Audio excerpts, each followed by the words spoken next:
Hi, this is Ajay Anand and welcome to Hindi classes from excelup.com।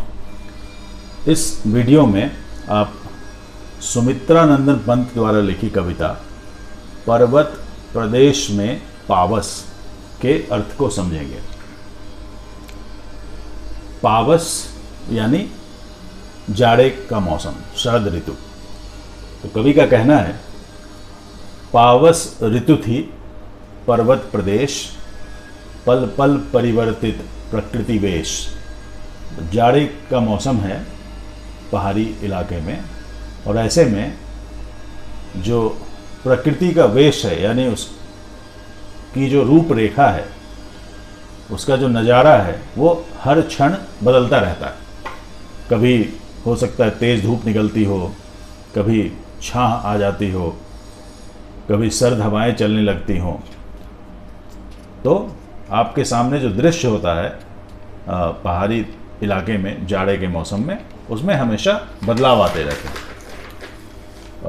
मेखलाकार पर्वत अपार, अपने सहस्र दृग सुमन फाड़, अवलोक रहा है बार बार, नीचे जल में निज महाकार, जिसके चरणों में पलाताल, दर्पण सा फैला है विशाल।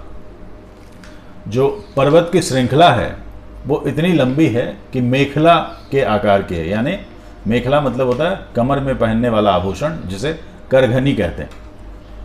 वह पर्वत जो है अपनी सैकड़ों आँखों को फाड़ फाड़ कर बार बार देख रहा है नीचे जल में महाकाल।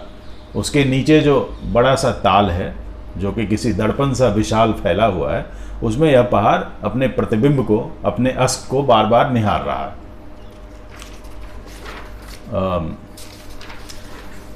गिरिका गौरव गाकर झरझर, मद में नस नस उत्तेजित कर, मोती की लड़ियों से सुंदर, झरते हैं झाग भरे निर्झर।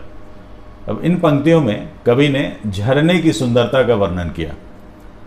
कवि का कहना है कि जो झरने हैं, ऐसा लग रहा है कि वो पहाड़ के गौरव के गीत गा रहे हैं, और वो नशे में जो हैं मतलब इतने मदमस्त लग रहे हैं कि नस नस को उत्तेजित करके मोती की लड़ियों से सुंदर। और झरने जब झर रहे हैं तो लग रहा है कि मोती की लड़ियाँ नीचे गिर रही हैं, और पूरी तरफ चारों तरफ झाग फैल रहा है। और ऐसे में वो पूरे मदमस्त होकर के पहाड़ की महिमा के गीत गा रहे हैं।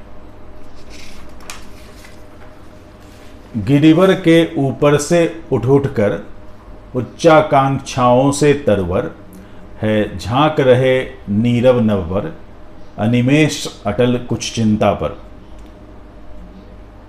इन पंक्तियों में कवि ने पहाड़ों पर जो पेड़ हैं उनके बारे में कहा है। ऐसा लग रहा है कि जो पेड़ हैं वो पहाड़ की छाती से ऊपर उठ रहे हैं, और उनमें बहुत ज़्यादा महत्वाकांक्षा भरी हुई है। इस कारण से वो बिल्कुल आकाश को छू रहे हैं, और वो उस आकांक्षा से, महत्वाकांक्षा से जब पूरे आकाश को निहारते हैं, अनिमेष मतलब अपलक, अटल, बिल्कुल स्थिर होकर के, तो लगता है कुछ चिंतित है, शायद भविष्य की कोई योजना बना रहे हैं, जैसे मनुष्य बनाता है अपनी महत्वाकांक्षाओं को पूरा करने के लिए। उड़ गया अचानक लो भूथर, हड़का अपार पारद के पर, रव शेष रह गए हैं निर्झर, है टूट पड़ा भू पर अंबर। अब यहाँ पर क्या होता है कि मौसम में अचानक परिवर्तन होता है, तो चारों तरफ बादल छा गए हैं और बारिश होने लगी है, क्योंकि अब आसमान जो है वो धरती पर टूट पड़ा है। तब क्या हो गया, पहाड़ विलीन हो गया, कोहरे में दिखाई नहीं पड़ रहा है। तो कभी को लगता है कि पहाड़ जो है उसने अपने पारे जैसे चमकीले जो उसके पंख हैं सफ़ेद, उनको फड़फड़ा करके उड़ गया, अचानक भाग गया। अब झरना भी नहीं दिख रहा है, लेकिन झरने की मौजूदगी का प्रमाण इस बात से मिल रहा है कि झरने की आवाज़ सुनाई पड़ रही है। उसकी आवाज़ से लगता है कि जो झरना पहाड़ की तरफ गायब नहीं हुआ है, वो है अभी वहीं पर।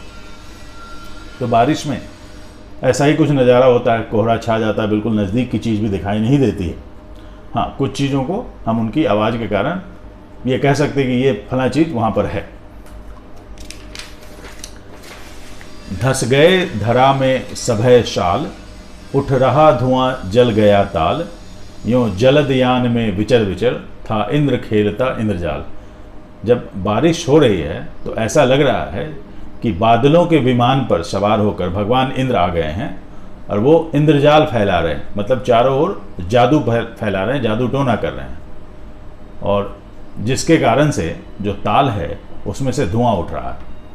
कोहरा है तो वो लग रहा है धुआं उठ रहा है जादू के कारण, और इस जादू टोने के डर से सारे पेड़ ऐसे गायब हो गए जैसे लगता है कि भय के मारे वो पृथ्वी के अंदर समा गए।